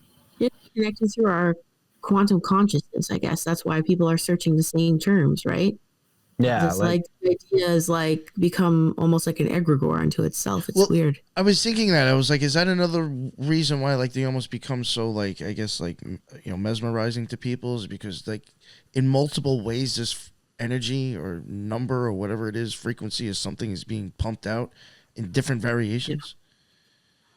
Totally. Yeah, how much free will do we think these politicians and famous people actually have? Oh, Like they might be under a spell themselves. Oh, yeah. So that's why it would make sense that they would be into these veins, because that's sort of the associations our attention is sort of creating for them. You know, it's like that potential energy again. Okay, so it's like they generate energy in these two opposing sides, opposing forces, and then they smash them together and alchemize something new. Like we see, there was a clip recently of Elon Musk saying like, "I'm the George Soros of the right." So now we're getting like these two like worlds combined. It's so fucked up. It's like, why would he? How are even you supposed ever to justify say Why that, though? would you even be proud of that? How Like do you that's justify messed up, that? dude. Sorry. Like, how does that get justified? Exactly, and then what? All the neocons are like, See, "Hurrah!" That like, is that right there to me is more of a humiliation ritual than anything, because those motherfuckers just came out and told you who the fuck they are, and you're still fucking like, who should be humiliated now? Yeah. Well, was that in reference to what he was doing in the House? Because Elon Musk came out and said that he was going to primary anybody who votes against Trump's agenda. So he's making the point that you guys aren't going to, try and block our appointments and get rid of RFK and all the rest of that stuff. He said, I'm going to primary you guys if you stand in the way of this. They didn't do that the first time, so there is an element of actually being smarter about where they're spending their money and how they're getting things done, because, the people in Washington, D.C. are just that much of a fucking scumbag colony, they suck. I don't know what y'all think about Elon and like as this like patron of free speech and the right wing and all these traditional values or whatever. No. Like, even though he clearly doesn't actually align with any of that, like it seems to me like he's some kind of controlled op that's sort of like he bought Twitter and turned it into X to sort of destroy free speech in the long run, it seems, and turn it to the cesspool of hate speech. And then Yes. Did you hear about the plan that he had back in the 90s to have the X app? Mm-hmm. He wanted everything, banking and everything, all through one website. So that's exactly what he's turned Twitter into. Yeah. Yeah. So that's going to be his monopoly, because that's what the Chinese have. They have the same kind of programs over there that are the everything app, and that's what Elon wanted to bring here. So literally, the X app is that. And he's been doing this X thing for a long time, hasn't he? Way before. Long time. Before PayPal. Like, that's what his website was. It's always been the X marks the spot, the mark of the beast. Yeah. And then my like one and only tweet or whatever is I explained that it's no longer called a tweet. It's you now just are posting on X, and Onyx Stone. Don't get turned to stone. Onyx. Onyx. So what's posted on it? Rock. Yeah. You're immortalized through your words and your actions online. They will keep a record of everything. Black Rock. It's like, would that be a magnet as well? It's volcanic, isn't it? So wouldn't it be magnetic? Onyx? Let's look. Well, it's like my connection to it's the algorithm, like the algo, and algo is a star in the constellation of Medusa, in the head of Medusa. So Medusa turns you to stone. So it's Twitter's algo rhythm, and algo is where we get alcohol from too, right? It's that drunken consciousness. It crystallizes you in all of your patterns. I don't know if you mentioned it already, but the November 5th and the Guy Fawkes is interesting. You had Guy Fawkes before. Oh, there we go, Headless. I knew he had a Medusa somewhere. Yeah. November 5th, Guy Fawkes, these revolutions in the stars in politics. I think I go more into Tisha B'Av is a big part too. Yeah, the 9/11 rituals and the two into one, collapsing of the twin pillars into the one world. Let's see here. Yo, he was like real big on the radio, real like kind of like active at 9/11. Yeah, he was. He was interviewed about that hundreds of times. Yeah, What exactly did he say? Well, he was just on like the news a lot, just giving like kind of like I guess his take on it and what was going on, and then I think he even supposedly had people go down there and actually like paid people to go down there and help clean up. The first time he was on the news about 9/11, he was talking about bombs in the building, and they still have that clip. So he was the one mentioning bombs in the building Really? the day of as it was happening. So, you know, a lot of people look at that and they're like, well, he's got to know the truth about this stuff. But then immediately after that, like the day after, it was a completely different story. He had completely changed his tune. Yeah. Wow. Hmm. I'm sure he was in on it. Yeah. I mean, he was one of the big like stocks dudes, I guess, real estate. Right. All about that was real estate. Yeah. And when you look at it today, you can see how fucked they would be if they didn't do that to that skyline, you know, because they would have to take down that whole building piece by piece to get the asbestos out. And it was already half empty. So the thing was a white elephant. They had to get rid of it. Yeah. So look how much Lucky Larry got out in the insurance deal. He got like close to triple the amount that he insured it for. Yeah, I remember So- that. They did that pretty. Wasn't too far from when that happened too, right? Like they had just recently like changed the insurance on the buildings, right? Right. They just insured it against terrorism. And then they cashed it out twice because he claimed that it was two different attacks. And then he sued them and said, you still owe me more money. And they paid him out more. So in the end, it was like almost triple the value of these buildings. That's crazy. So you want to know something wild? Okay, obviously Trump's all over 9/11, as we just talked about. But you know that clip of him on Oprah saying she's asking him if he'd ever run for president? Right. It's from 1988. Oh yeah, yeah. I thought so. I was thinking about that. I didn't know it was from 88. Oh, What? another interesting too. Natural. 45th and 47th president. That would be 9/11. I don't know if you get into that later on, but I've seen people say that too. What's that? 45th president and 47th. If you added them both together, you would get 9/11. I think I got that in the next slide here. Yeah. 4 plus 5, 4 plus 7. Yeah. I don't know if you know what this symbol here is, this swastika 47 flag. That's from a rapper named Cabalistic, who he actually basically developed schizophrenia and thought the Freemasons and the Illuminati were out to get him, and he ended up killing himself on I believe like December 21st or something, 2012. He thought the world would end when he died, and I don't know, he was obsessed with the number 4 and 7, and he thought it like sort of related the crown chakra and the heart chakra with some sort of resonance, and obviously there's all the Masonic symbolism there.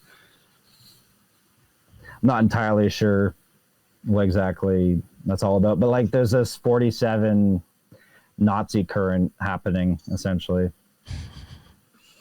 The Kali Yuga. Also, 45 plus 47 equals 92, and that's the Joker equals 92. That's what I cover as one of the main these clowns that be clowning. And 92 and 29 are both like I know there's a bunch of like words, and like it all sort of like codes out to like duality and like black and white. And 1929 was also the Great Depression. Okay. Mm-hmm. Well, and then 9 plus 2, you get 11. You get the Twin Towers again. Yeah. Mm-hmm. But yeah, so something my friend made me these slides actually. A little bit of a Cabalistic sort of tarot analysis here. So yeah, what we noticed was,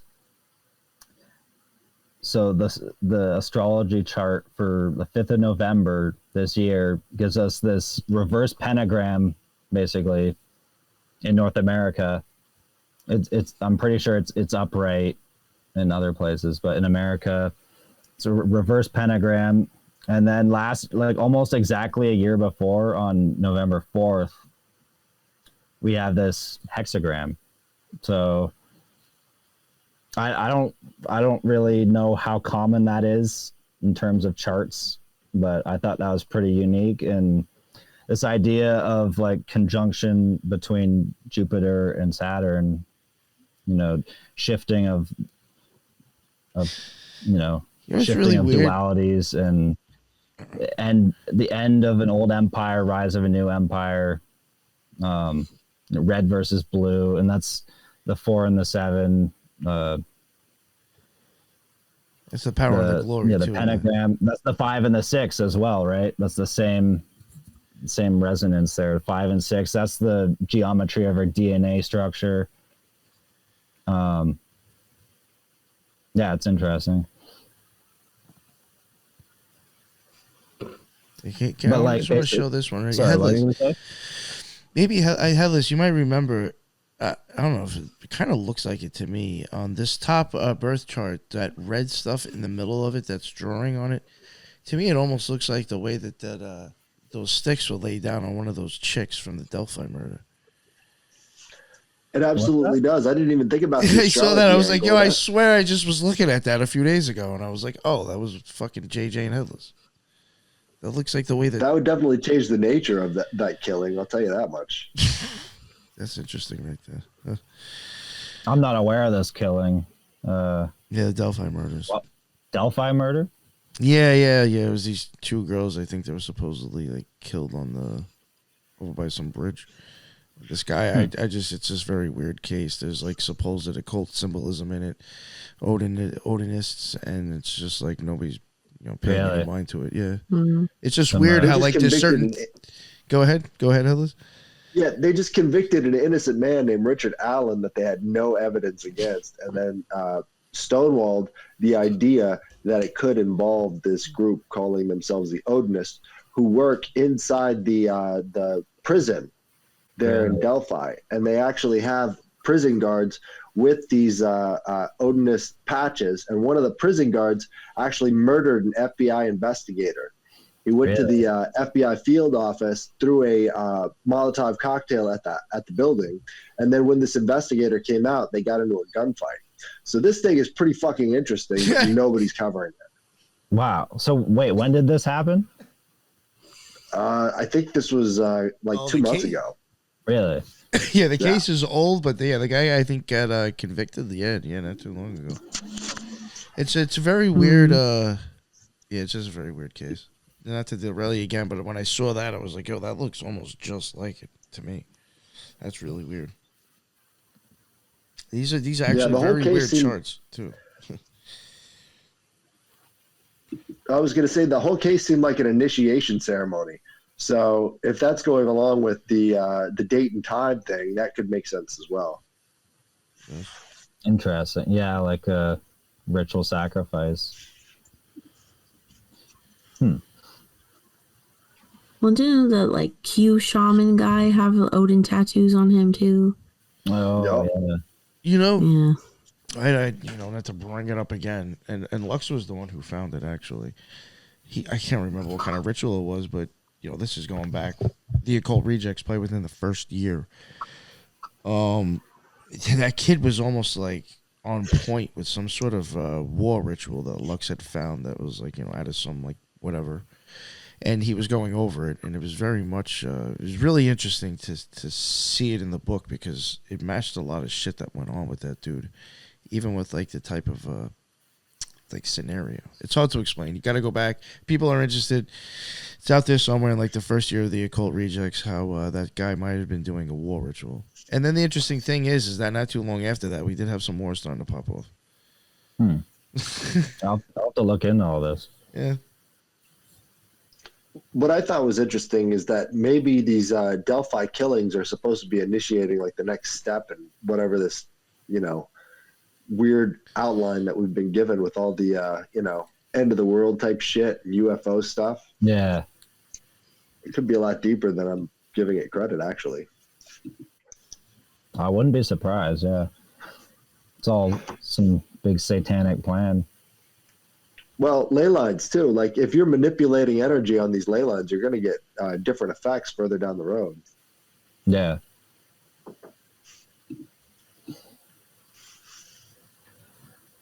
All right.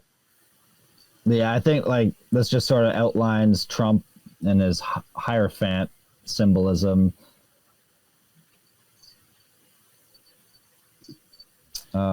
That's sort of Trumpian orange too. Yeah.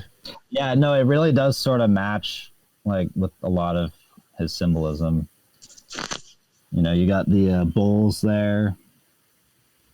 You guys went over that before. Yeah, you got the four beasts from the Bible. The key, yeah. A lot of good symbolism.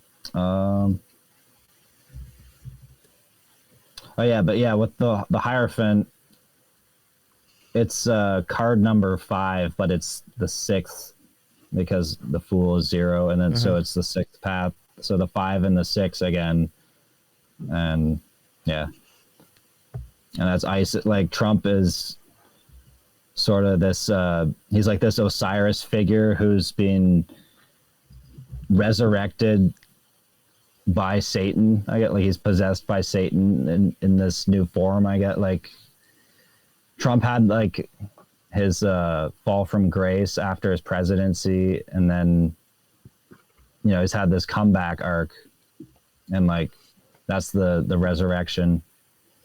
But like I think what like a lot of people miss out in the mythology is that it's through the left-hand path, through Satan, that like he resurrects, and I don't know, you know what I'm saying?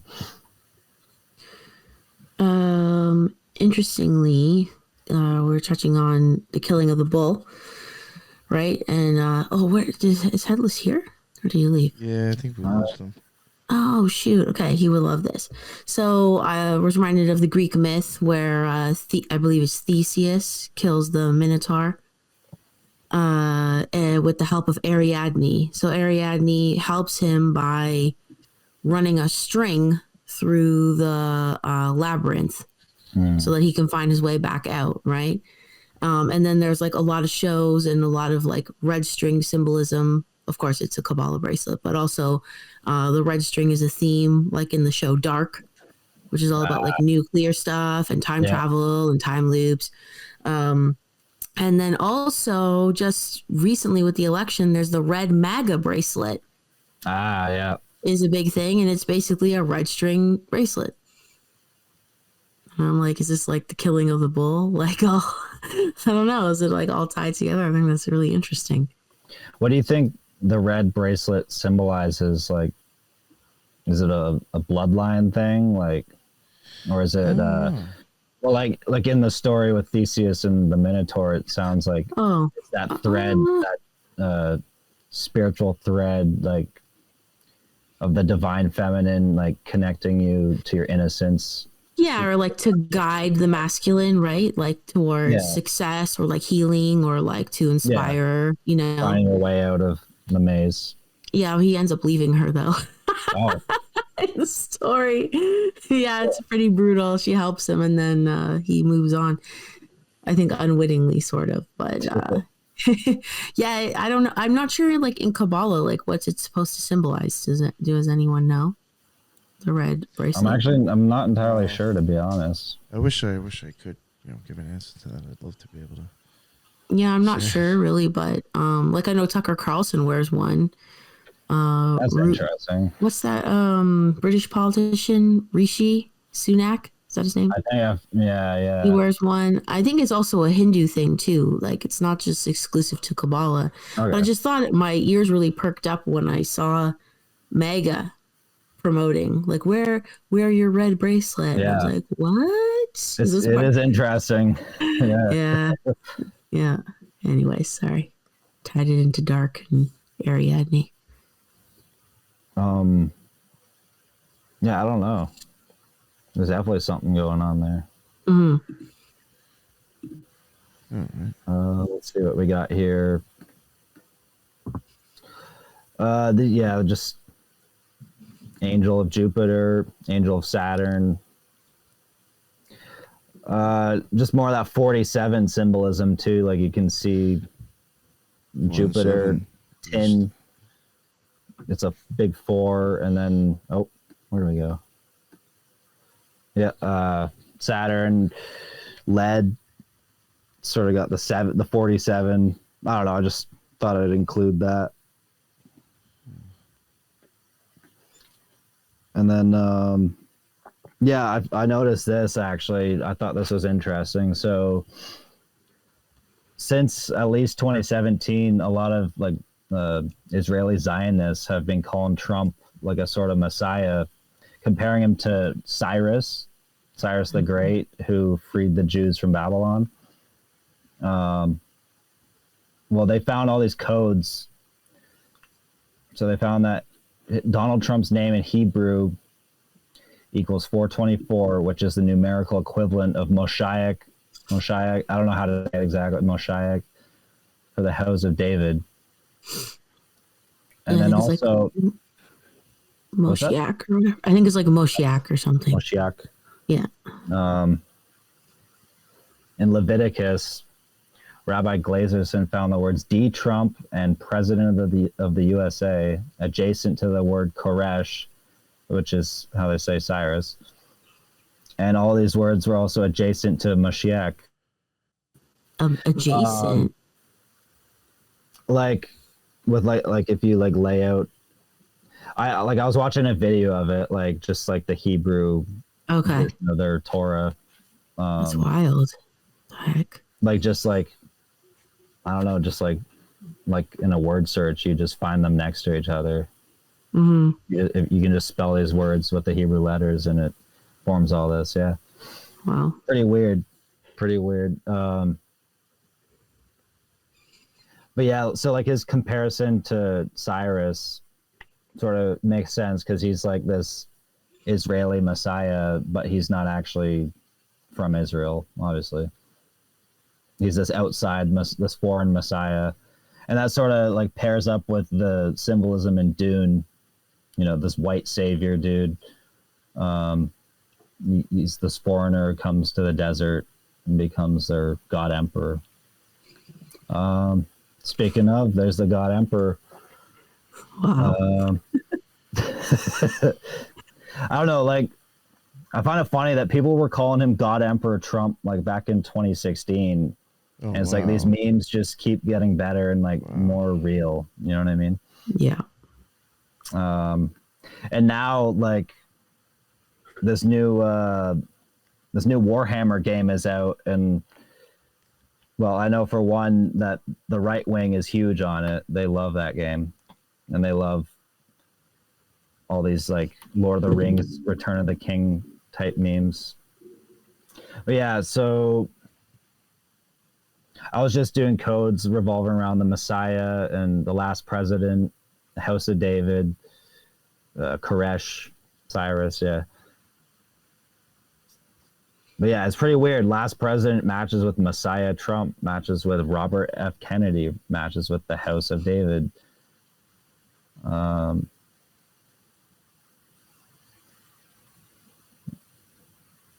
Koresh matches with Moshiach.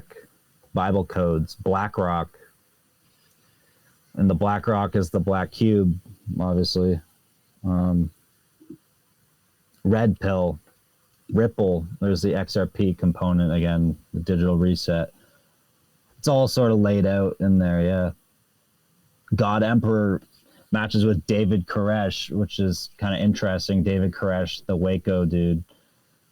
He obviously created that name for himself by combining like the House of David and Koresh, this foreign messiah figure, because obviously he viewed himself as some type of messiah, and he created this cult that basically they all got killed because they're just living outside of the matrix essentially in some way. I mean, that's what happens when you lead people out of the matrix. Like, I know David Koresh wasn't like a good dude. I'm pretty sure he had like some sexual rape stuff going on, pedophile stuff. as any cult leader does. But Seems to be a theme, yes. yeah, they go hand in hand. 47 matches with Rosicrucians, matches with Skull and Bones. There's another thing I wanted to get into. Oh yeah. Oops. I don't know if you can see it there. The slide thing's covering it. Rosicrucian Secret Monarchy matches with Trump 1, matches with New Babylon. And so, like, sort of like,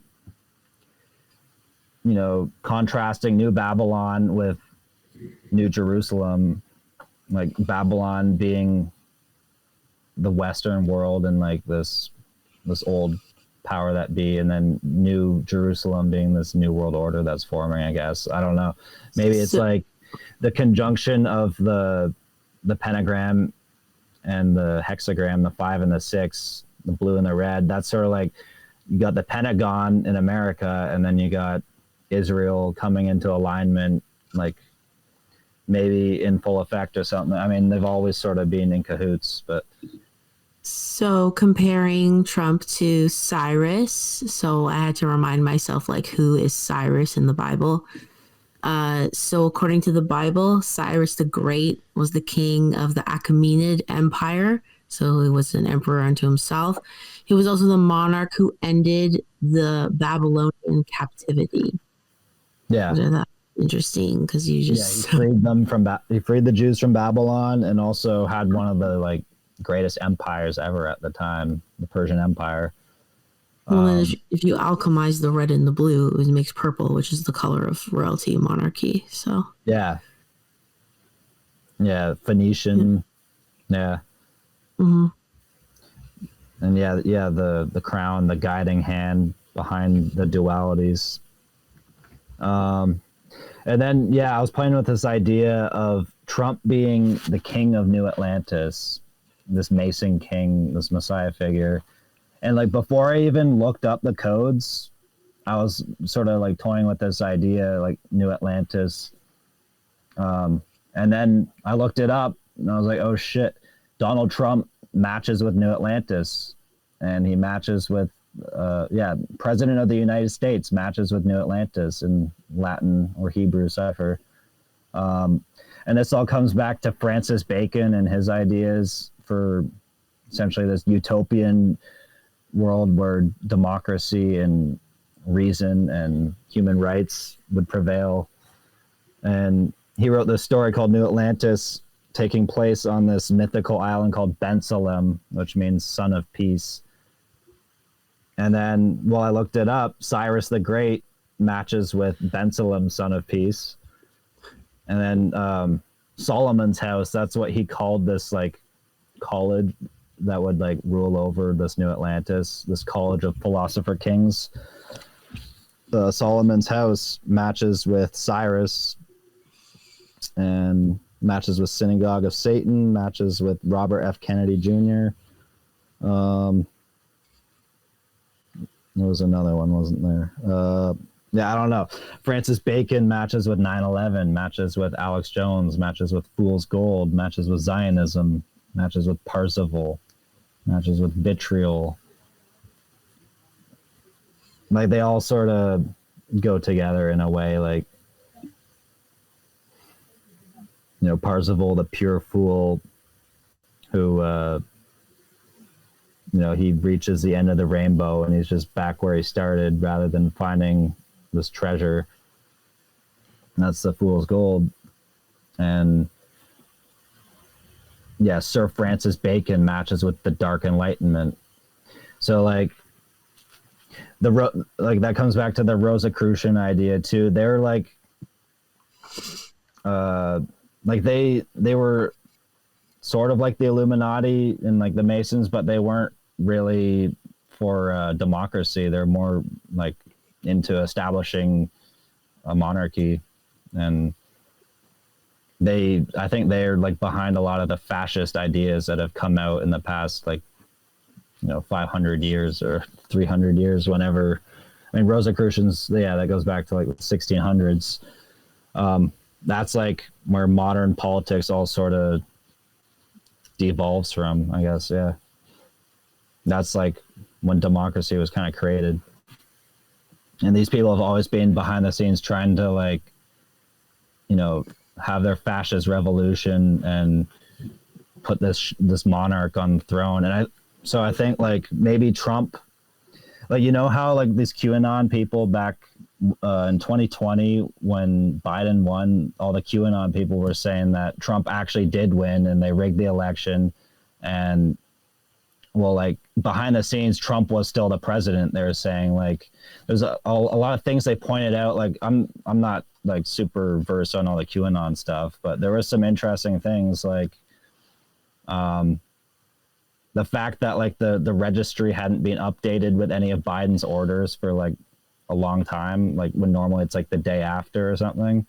And, like, the fact Biden wasn't using Air Force One and he was filming everything in these, like, weird Hollywood sets, and he had all these Hollywood producers on his administration making, so, like, they're making it seem like it's all a movie and there's a script going on. Whether or not that's true or not, I mean, I don't know. But, like, they sort of made it seem like Trump was always actually kind of in charge behind the scenes, or, like, at least pulling some strings within the deep state. That's the QAnon idea of him draining the swamp. So yeah, maybe he really has been the shadow monarch that they installed behind the scenes. I don't know. The Illuminati king, the great beast. Kennedy keeps coming up here too. And yeah, the Kennedy family is a big part of the script being, like, cast as the heroes in the story. I mean, Yeah, I don't know. That's funny how that just comes I don't know what to think though. Yeah, I don't know about that. I think they're all kind of frauds. Yeah. Let's get into Trump the Time Traveler. So we've all seen the Back to the Future references and all these weird encoded messages in all these movies, and I don't know. I really don't know what to think. But, like, one thing's for sure is that this Last President book, where Baron Trump becomes the last president, and they describe essentially Trump Tower to, like, a striking degree of accuracy. And they also say that he is exploring underground civilizations in this story too, which ties into a lot of this, like, Hollow Earth, Nazi occultism, and I don't know, the underground Area 51 facilities and the trafficking tunnels. I don't know.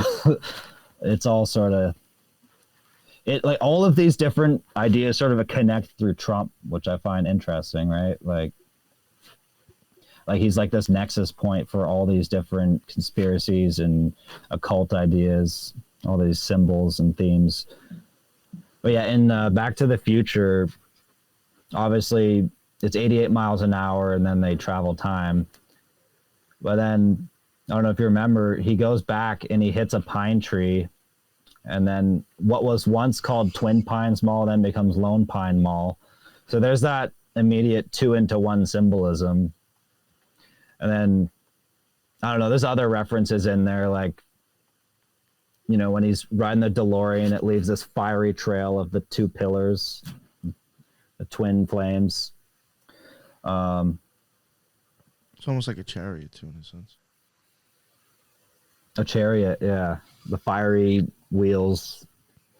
Yeah, the spinning wheels of the Ophanim. Yeah. I was gonna put more Back to the Future, like, Gematria codes, but, like, there's just, I don't know, there's too many codes to fit everything in here. People who are interested can go find that out themselves. There's all kinds of codes. It's really remarkable, actually. So yeah, Back to the Future, he also time travels back to the day November 5th, right? And, well, that's when he discovers time travel in the movie. It's that date. And yeah, like I was saying, this is, like, when the veil is thin. And we have other things, like in the show Dark, another show which ties into all this very heavily with all the symbols and themes. That the first instance of time travel in that show happens on November 4th. And then in Donnie Darko, which we'll be covering after too, Donnie Darko takes place around Halloween time.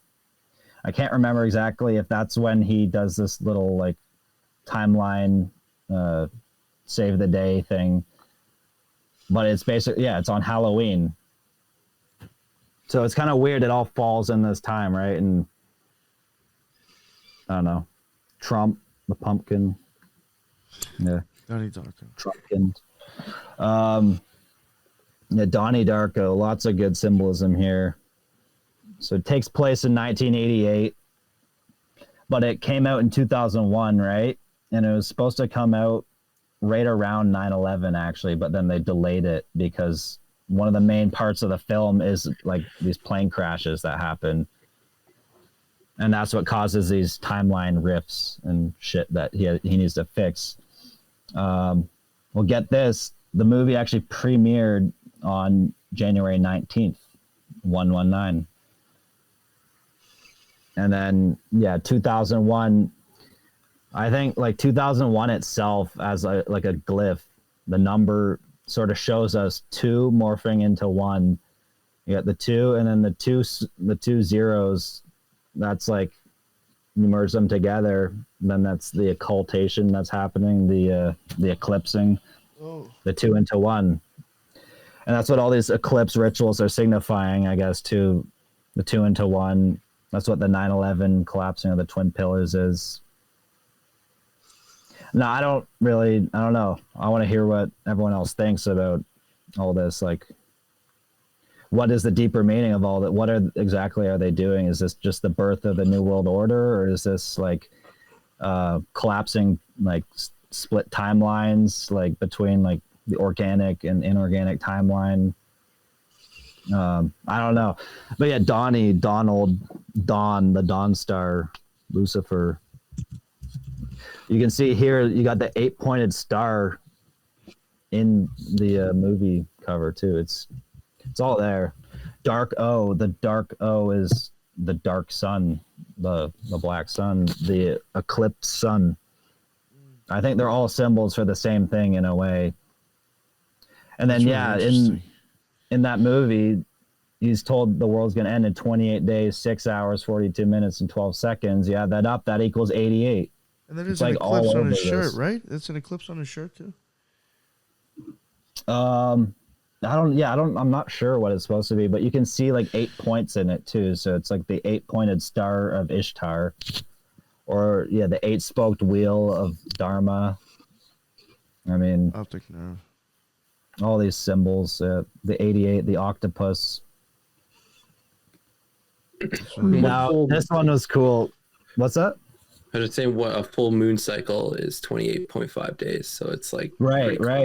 Pretty close. Yeah, like all the 28 days later, same thing. That's why it's 28 days later. Yeah, the zombie movie. Yeah.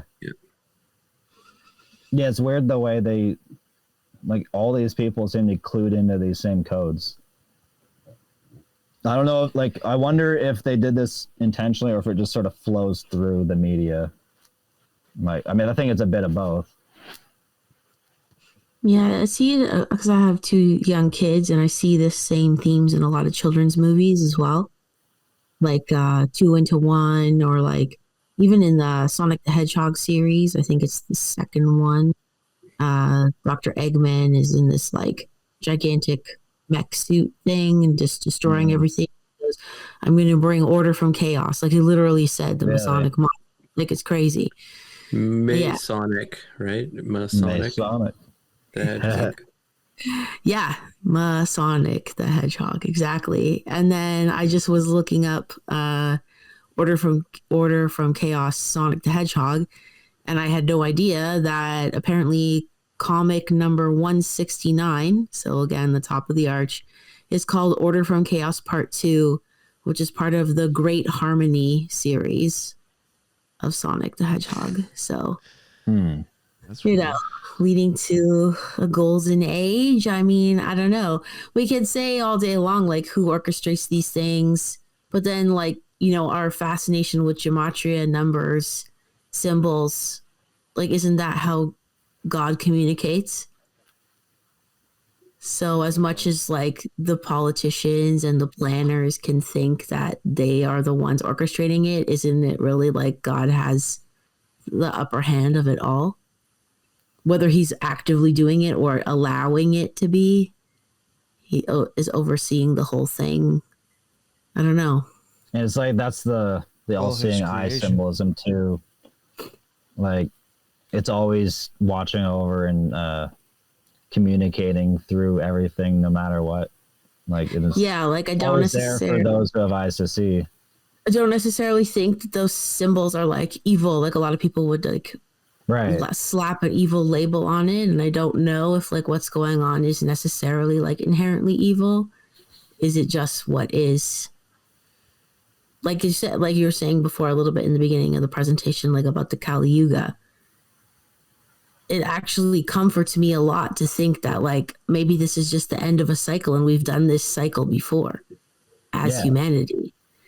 Like You this know? is just the nature of the cosmic mechanics. Yeah. It's just the order of things. The Wheel of Time, like you said, which is another show that came out in recent years. The Wheel of Time. Yeah. It's Yeah. actually really good. Yeah. But like one thing I'm wondering, I guess, is like, is it like a certain like part of these elites? Like, is their agenda to like turn back the wheel of time or like stop the flow of time so they can basically evade their own judgment day? And like, I mean, or is that what all this timeline manipulation is? Like they're sort of jumping into alternate dimensions where they can escape their own judgment. okay, so that makes me think of like, I don't know. it makes me think of like the Greek myths, which ironically is like tied to like, you know, the whole Nephilim, because if you want to say like the gods of old are, you know, fallen angels, Nephilim, whatever. But like in the Greek myths, for example, like there's always prophecy, right? Like this king will get this prophecy that his, you know, son is gonna kill him and ascend the throne, and to try to prevent that, the king like throws him into the river with his mother to drown them. But by receiving the prophecy and doing the thing to prevent the prophecy, he brings the prophecy That's what about. fulfills it. Yeah. It's like, Like- you can't run from your destiny. No, so like to think that you're gonna evade judgment, I mean, I think it's hilarious. And like yeah, it's like a lot of like the crux of all these time travel stories is like when you try to change the past, that it like your attempts to fix things is actually what causes things to go wrong in the first place, and that's what sets everything Totally. in motion. And that's this whole never-ending cycle, I guess. Yeah, Yeah, or I even love the like symbolism of it.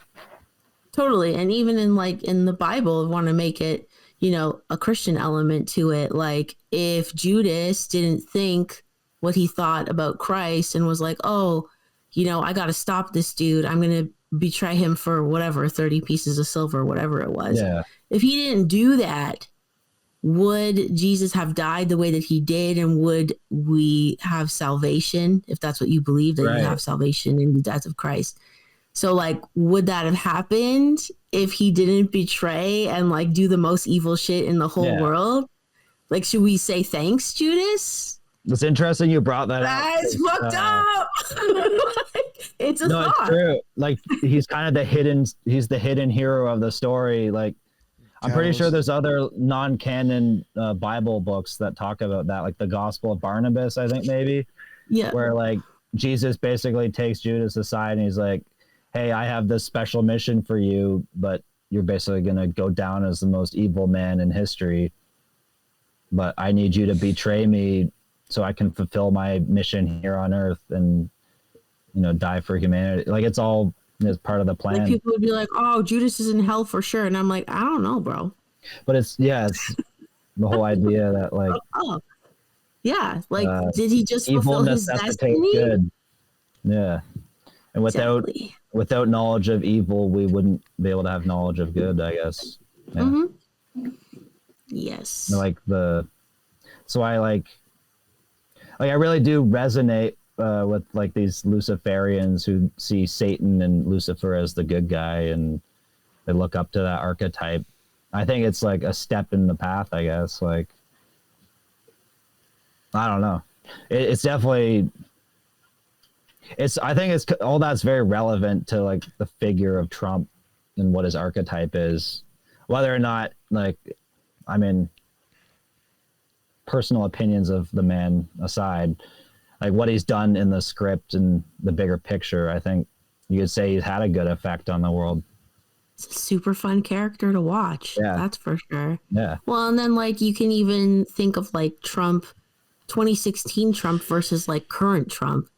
It's like without the Biden-Harris administration, would Trump be able to be as effective as he is now? So like without, let's say the Judases of America, Yeah. right? Like, Exactly. would Trump have this like messianic mythos about him? Yeah. Now Trump has his own No. savior arc. Yeah. It's all part of an overarching storyline that both sides work together to synthesize. Yeah. It's all a dialectic of opposing forces, chaos and order. Yeah. Mm-hmm. I feel like that's the only way to look at it. Like, otherwise you're just, I don't know. Otherwise, you're just running from one. Struggle. Yeah. Otherwise, I feel like you're just running from one pendulum side to the other, and then you're just gonna make yourself dizzy and sick in the process. Yeah. Yeah, you'd be exhausted. It is confusing if you don't see it like from You gotta take a step back. Yeah. Mm-hmm. Yeah, I totally agree with everything you just said. Yeah. Yeah, I don't know. Like, I think it's like I don't know. Like, I want to get into like Trump and the whole vaccine thing too, the black goo, and like it's kind of like that was a litmus test to divide the weak from the strong in some sense. I mean, I don't know. But that symbolism comes up too. Let's see. Oh yeah, but here, this was in Donnie Darko. Basically, he gets up and he leans over and his head blocks out his lamp, which is the first sign of the eclipse, right? But then you also see this eye in the corner there. It's all-seeing eye. But then someone compared this to the 2017 Great Eclipse, and the slope matches up pretty well.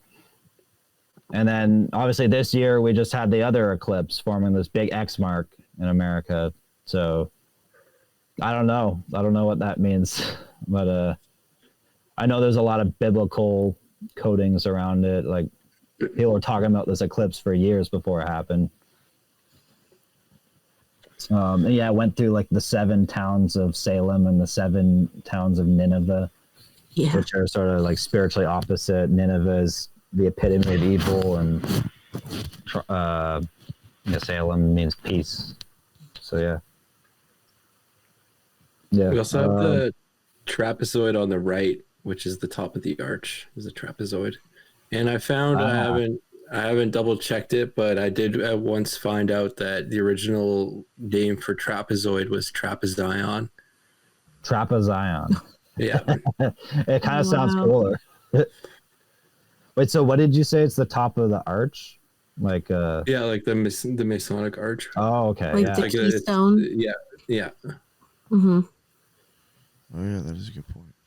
And then there's they have like the T, the triple cross T symbolism, the Tau. A lot of yeah.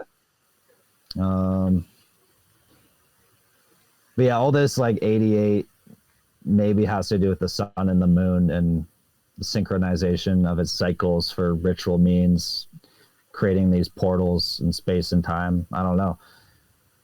But Hollywood seems to be very clued in on all that. You got this Lionsgate symbolism. There's Elon. You know, what a great traditional Christian man with family values. I don't know what to say. I think anyone who takes Elon seriously, I mean, just look at the dude. Look at how he acts. Look at what he does. Yeah. He's a hypocrite. He doesn't really stand for anything. Yeah, he's just like a caricature. I don't even know. Yeah, it's like, I'm not sure if it's just like he's a rich dude with autism, or if he has way too much social media fame now. Yeah. or if it's Basically. like Yeah, it may not be too far away. I don't know. It's like I feel like he's changed a lot in the past year, in the past few years. Like I don't know. When I was younger, like back in high school, everyone thought Elon was the smartest dude ever. Everyone thought he was going to change the world, and like people literally thought he was a walking genius. And now I don't really know anyone who has any actual respect for him or takes him serious. Anyone who really thinks his ideas are that good. It's like he's totally, I don't know. He's not just rebranded himself though. I think it's just like he's too comfortable with his own fame, and he just kind of says too much online. I don't know. It's kind of ruined his image. And this new Trump thing, I don't know. It's weird. Yeah. Yeah. Like they're sort of assembling the Avengers. Yeah. Like Elon, Space Joe Force Rogan. Unite. Yeah, the Guardians of the Galaxy are here. Oh my god. We're so fucked. Pretty much. I am interested to see how this plays out. I am. Oh. It's gonna be good fun. It'll be fun. Definitely gonna be a movie. Oh yeah. Yeah. But yeah, Baphomet being this like this hermetic Lucifer alchemical symbol ties in everything that's going on here, I guess. Yeah. And then yeah, I just added this last point, like the whole symbolism of Trump being like this Grail king and this Messiah. Well, did you know that his grandmother's last name is Christ? Kind of weird, eh? No. And he likes to brag about his ancestry and his good genes, as he says. Well, I mean, what is he bragging just about his German and Scottish ancestry, or is there something else in the mix that, like, is he actually part of this Rex Deus Holy Grail bloodline descended from Jesus, the man? If that's real, I don't know. Like, maybe there's more to all this. And well, I'll tell you one thing. I think it's curious that both of Trump's parents died in Long Island, New York Jewish Medical Center. Both of them. Huh.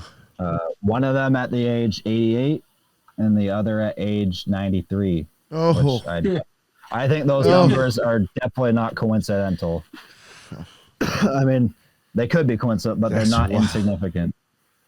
Pretty killer numerology there, and it sort of represents the two sides. You got like the 88 far right side, and then you got like the